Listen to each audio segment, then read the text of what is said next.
Good day, folks. This is Greg Judy at Green Pastures Farm coming to you on a cold, blustery day in December. It's nasty outside, so this is a great day to cover some of the topics that I've been asked to cover.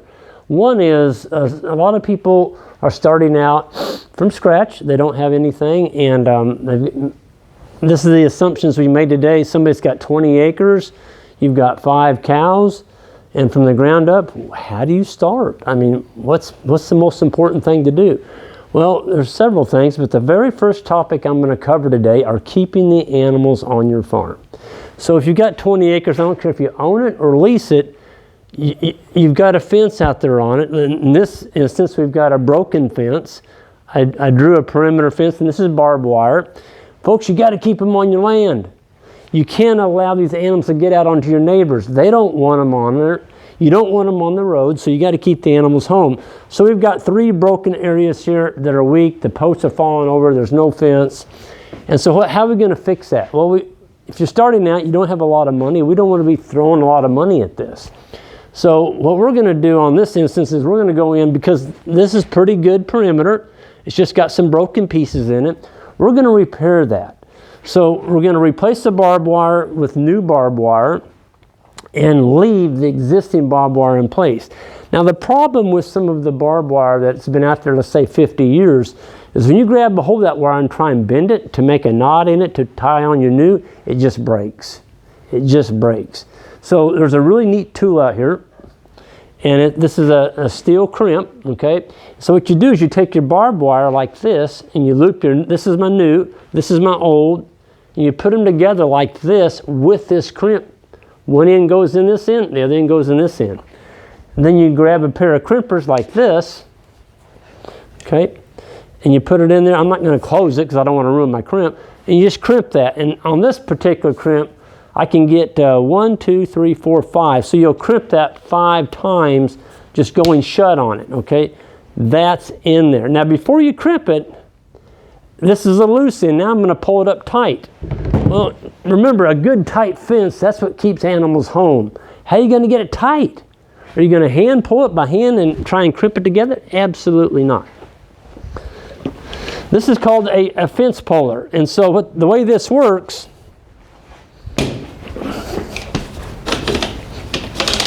okay, so I've got it opened up now. I've got one piece of my barbed wire that's going to be, let me turn it around so you can see it. You got your old piece of barbed wire is going to be laid in here, and this is it. Watch this. Okay, so it's crimped in there now. It's held. My new barbed wire is coming across this way. This is where I put my crimp in. So I'm crimping the two together after I tighten it up. See that? I'm pulling the old toward this one. So you're closing the gap. You're stretching it tight together. When you get the right distance, that's when you put this guy on and crimp it. And you can do that. Let's just say this is a 5 barbed wire fence. You do it with all 5 barbs. Now you've got a nice tight section in here. And let's say the posts are gone or they're rotted off. Okay, put you a couple more steel posts. They don't need to be new ones, but you can pick some used ones up at a farm sale. Folks, today, a brand new steel post, 5.5 footer, I'm sorry, a 6.5 footer, it's going to cost you some money if you buy them new, but you can go around farm sales. Sometimes they'll have a whole pile of them, and you can buy them for, $3 or $4. They still got good paint on them. There's nothing wrong with them. And you can go to the same store that you buy your crimps and the crimpers, and they sell the little clips that go around the steel post. Now, we've got our perimeter fence in. We're going to rotate animals, okay? We need to get some electric fence on this. So all we're going to do is we're going to run an offset next to this, 1 wire all the way around it.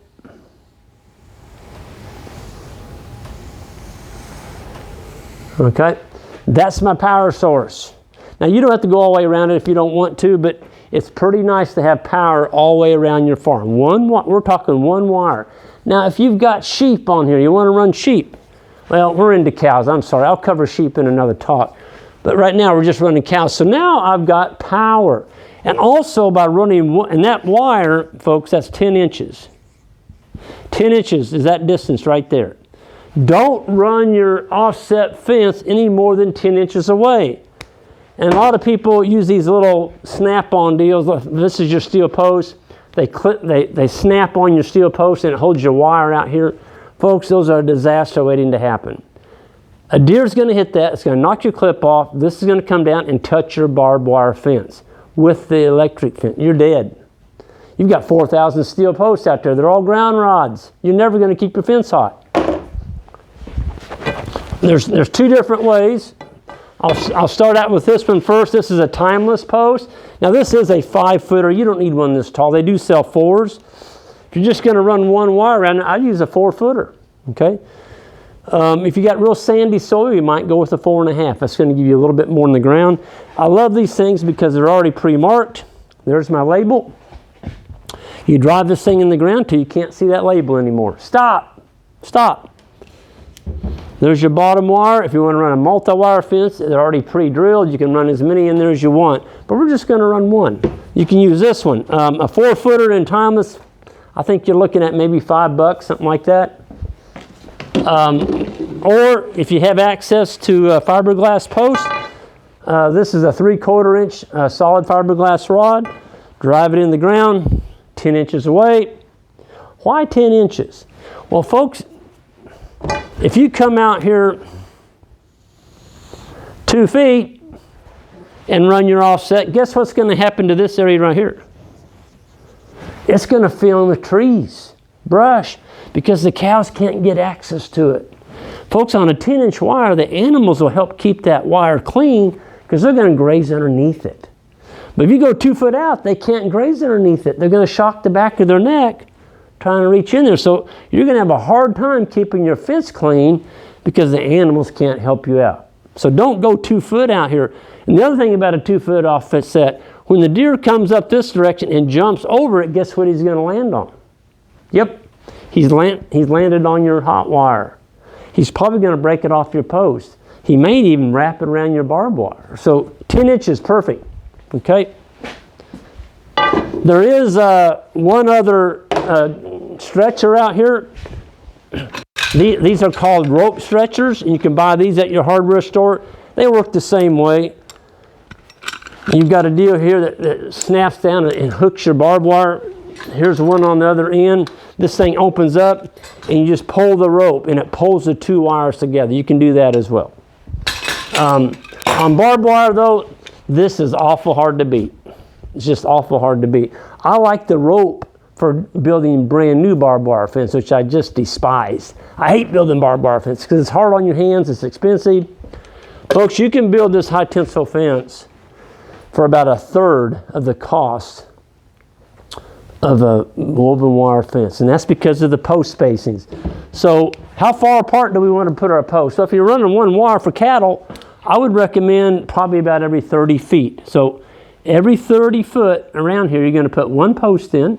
And what's the height of that post? Well, for cattle, I like to stay around 30 inches. So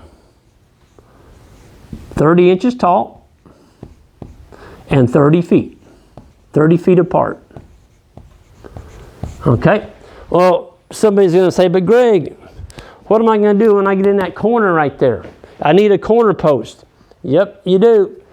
You can go to our website. We sell corner posts. If you don't live close to us, of course, you're going to have to pay shipping.